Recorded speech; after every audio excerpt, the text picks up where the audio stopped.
आपल्या ब्लॉगला 200-300 किंवा 150-200 व्ह्यूज येतात आणि सबस्क्रायबर फक्त 2-3 येतात. कधी कधी तर ते पण येत नाही. असं मित्रांनो, गावची मुलं म्हणजे ना कलाकार असतात. कलाकार त्यांच्याकडे काय ना काहीतरी कला असते आणि ती लोकं ती कला जोपासतात. त्याचा काय ना काहीतरी फायदा करतात.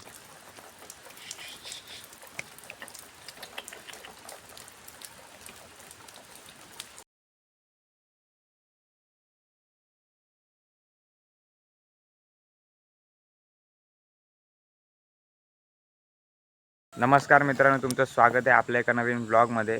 तर मित्रांनो, आज आहे 29 जुलै आणि नागपंचमी आज.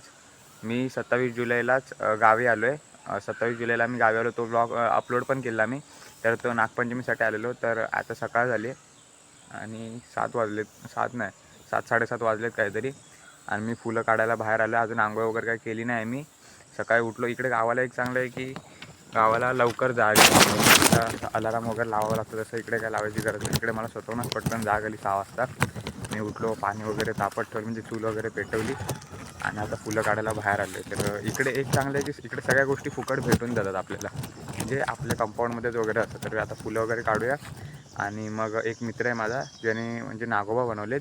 तर त्याच्याकडनं आपण ते सगळे नाही सॉरी एक नागोबा आपण आणायला जाऊ आपल्यासाठी. मी पूर्ण ब्लॉग एंडपर्यंत बघा. ब्लॉगमध्ये खूप मजा येणार आहे. आणि ब्लॉग आवडला तर ब्लॉगला लाईक, शेअर, कमेंट करा आणि आपल्या चॅनलला सबस्क्राईब करायला नक्कीच विसरू नका.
पाऊस बघा चालू झाला. अशी मी घराच्या जवळच होतो म्हणून पटकन आलो, तरी नाही तर छत्री नव्हती माझ्याकडे. तर आता आपली फुलं झालीत काढून, तर मी डायरेक्ट आंघोळ करूनच भेटतो. तर मित्रांनो, माझी आता आंघोळ झाली आणि मी चाललो आहे नागोबा आणायला.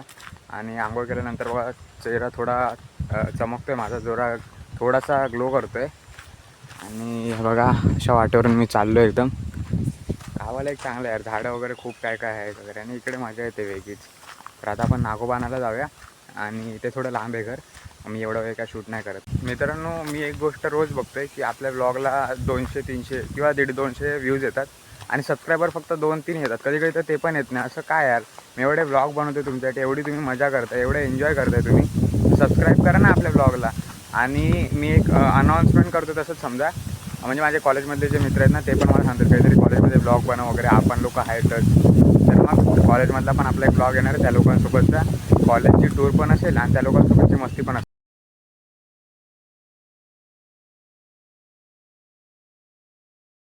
आपण आपला नागोबा आणला आहे, हा बघा. आमच्या इकडे ना अळूच्या पानामध्ये ठेवून आणायचा असतो तो, आणि त्याची पूजा करताना पण अळूच्या पानातच ठेवून करायची असते.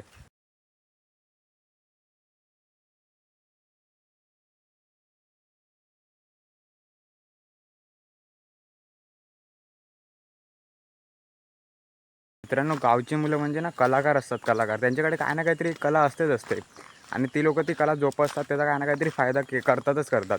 आता मी जो हा नागोबा आणला ना, त्या मुलाने स्वतः घरात हे नागोबा बनवलेत. आणि हा एकच नव्हता, जसं माझ्यासाठीच नव्हता बनवला, खूप जणांसाठी त्यांनी बनवलेले. आणि त्यांनी म्हणजे ते विकले. म्हणजे असं तुम्ही पण समजू शकता की तो म्हणजे स्वतः असं काहीतरी घरात बनवून विकतो आहे. ते भले हे सीजनल असेल, म्हणजे सीजनल बिझनेस असेल हा, फक्त नागपंचमीच्या टाईमलाच असतं. पण तरी पण त्याच्याकडे काहीतरी कला आहे ती त्यांनी दाखवली. आणि त्यांनी एवढे मस्त नाग बनवले ना, मी सगळे घरात बघितले पण त्याचे.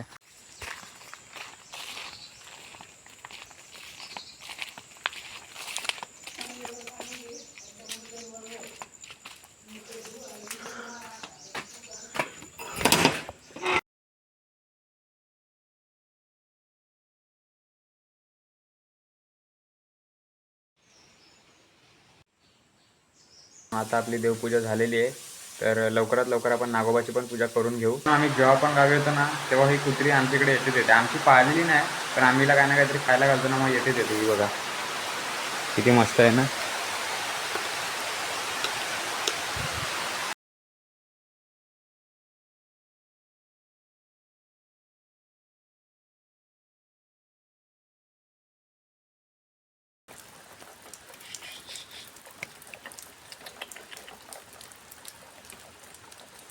आम्ही हिला पाळलेली नाही, पण जेव्हा पण हिला कळतं ना आम्ही गावी आलो आहे, तेव्हा ही पटकन इकडे येते आणि रोज येत राहते ही. म्हणजे जेव्हा आमच्या घराला लॉक दिसेल ना, मग तेव्हा हिला कळतं की आम्ही गेलो आहे मुंबईला. आणि जेव्हा आम्ही असतो इकडे, म्हणजे इकडे ती रोज येऊन जाणं असते ना, तर जेव्हा लॉक उघडं दिसतं तेव्हा येऊन इकडे बसून राहते जिन्यावर. आता बिस्किट वगैरे खाल्लं, आता थोडा वेळ बसून येणार आणि मग खूप वेळानंतर निघून जाणार मग.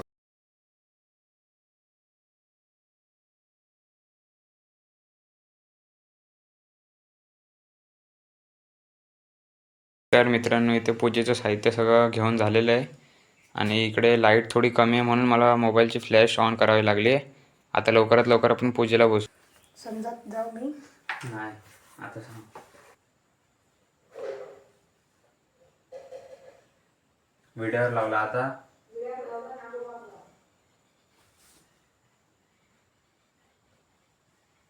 आता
मित्रांनो, तुम्ही आता बघितलंच असेल, आपली नागपंचमीची म्हणजे नागोबाची जी काय पूजा होती ती सगळी करून झालेली आहे.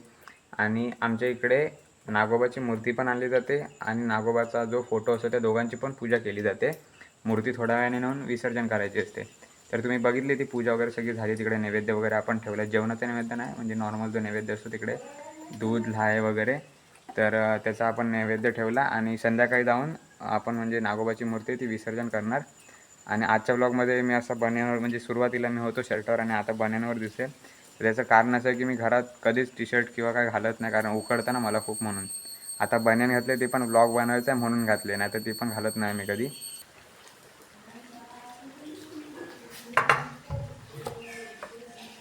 मित्रांनो, मी ना गावी आल्यावर एक गोष्ट नोटीस केली की मुंबईला म्हणजे मी बिझी असतो, कारण माझं कॉलेज वगैरे असतं.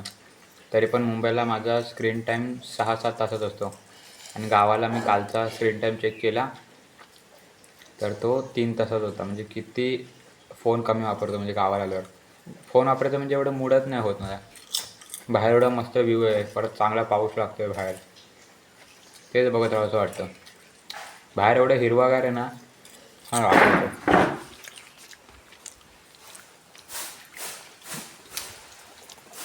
हे बघा, तिकडे मोराचा आवाज होतोय त्या साईडला.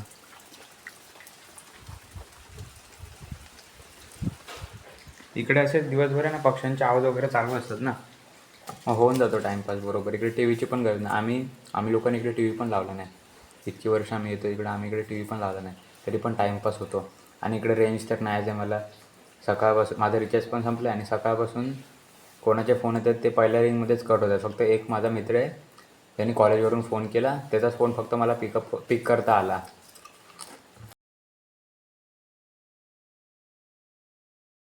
कोकणात एक गोष्ट मात्र चांगली आहे, इकडे काय घरात संपलं ना तर दुकानात जायची गरज नसते. सगळ्यात पहिलं म्हणजे शेजाऱ्यांकडे जाऊन विचारायचं त्यांना त्यांच्याकडे आहे का. त्यांच्याकडे नसेल तर दुकानात जायचं. आता पण तेच झालेलं, घरातले टोमॅटो आणि मिरची संपलेली, ती पण मी बाजूच्यांकडे गेलो आणि त्यांच्याकडनं आणली पण. आणि मी आता खाली बघून चालतो, इकडे एवढा चिखल साठला आहे ना, रोजची पायवाट आहे ना ही लोकांची म्हणून. रविवारी गाडीत बसलो गावाला यायला आणि शनिवारी इकडे एक प्रॉब्लेम झाला, ते आम्हाला माहीत नव्हतं खरं तर. इकडे लास्ट टाईम जो आपण व्लॉग बनवला ना, त्या व्लॉगमध्ये मी काजूचं झाड वगैरे दाखवलं, काजू वगैरे काढताना काजूची भाजी वगैरे केली ती. तर त्याच्यातलं एक झाड ते तुटून पडलं, ते पडून पण पडलं, ते घराच्या अर्ध्या बॅक साईडवर पडलं. तर आम्हाला वाटलं की पत्रे वगैरे तुटले, आम्हाला वाटलं भिंती वगैरे पण गेल्या असेल, पण तसं काय झालं नाही. तुम्हाला दाखवतो, ते झाड खूप मोठं आहे, ते पडलं आहे ते झाड, दाखवतो थांब तुम्हाला.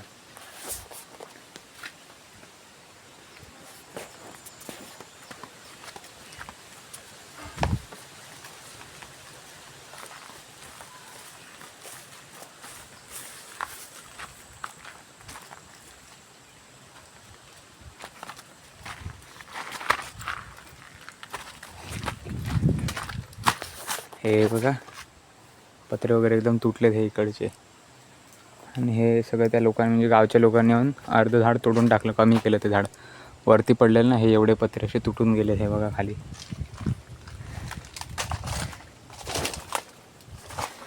किती मोठं होतं बघा, हे ते झाड आहे.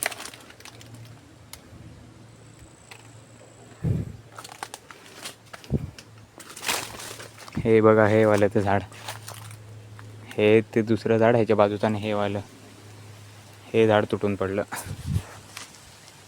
आम्हाला पहिला फोटो टाकायच्या आधी लोकांनी सांगितलं ना झाड तुटून पडलं आहे, तेव्हा आम्ही एवढे घाबरलो ना, आम्हाला कळलंच नव्हतं म्हणजे नक्की काय झालं आहे. आणि जेव्हा फोटो टाकला तेव्हा बघितलं तर हे असं सगळं झालं आहे. हे झाडं अजून अशीच आहेत इकडे. आता आमचं जेवण वगैरे बनवून झालं आहे, तुम्हाला एकदा जेवण दाखवतो, नैवेद्य काय बनवलं आहे तो.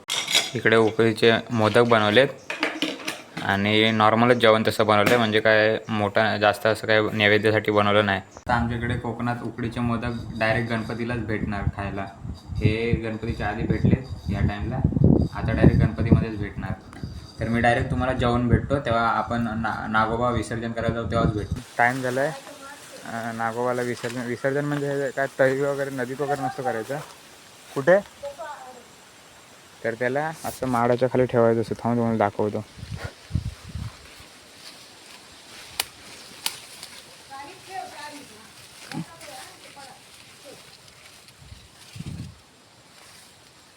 तर मित्रांनो, आपण गावी ज्या कामासाठी आलेलो ते काम झालं आहे. आपण इकडे आपल्या नागराज महाराजांना विसर्जन केले. विसर्जन म्हणजे नदीत वगैरे नसतं करायचं, असंच ह्यांना असं माडाच्या झाडाच्या वगैरे खाली ठेवायचं असतं एकदम. तर आपलं ते झालं आहे. तर आता राहिला आमचं सण गणपतीला पण मी गावाला येणार आहे, तेव्हा पण आपले खूप सारे व्लॉग्स बघायला भेटतील. तर हा व्लॉग कसा वाटला ते तुम्ही कमेंट करून नक्कीच सांगा. आणि जर तुम्हाला व्लॉग आवडला तर या व्लॉगला लाईक, शेअर, कमेंट करा. आणि आपल्या चॅनलला सबस्क्राईब करायला नक्कीच विसरू नका, कारण मी रोज बघतो आहे आपले व्लॉग म्हणजे खूप 50-100च्या पण वर लोक बघतात आणि सबस्क्राईब त्याच्यातले 1-2 लोक करतात, आणि कधी कधी तर ते पण करत नाही. तर असं करू नका, सबस्क्राईब करा. मी तुमच्यासाठी नवीन व्लॉग म्हणजे जेवढं माझ्याकडून होईल तेवढं नवीन काहीतरी तुम्हाला दाखवायचा प्रयत्न करत राहीन. आणि ज्या लोकांनी मला इंस्टाग्रामवर फॉलो नाही केलं आहे त्यांनी मला इंस्टाग्रामवर पण फॉलो करा. माझ्या व्हिडिओच्या डिस्क्रिप्शनमध्ये आणि माझ्या चॅनलच्या डिस्क्रिप्शनमध्ये माझ्या इंस्टाग्रामचं लिंक आणि माझ्या इंस्टाग्रामचं युजरनेम दोन्ही पण दिलेलं आहे. तर तिकडे जाऊन पण मला लवकरात लवकर फॉलो करा. बाकी भेटूयात नेक्स्ट व्लॉगमध्ये.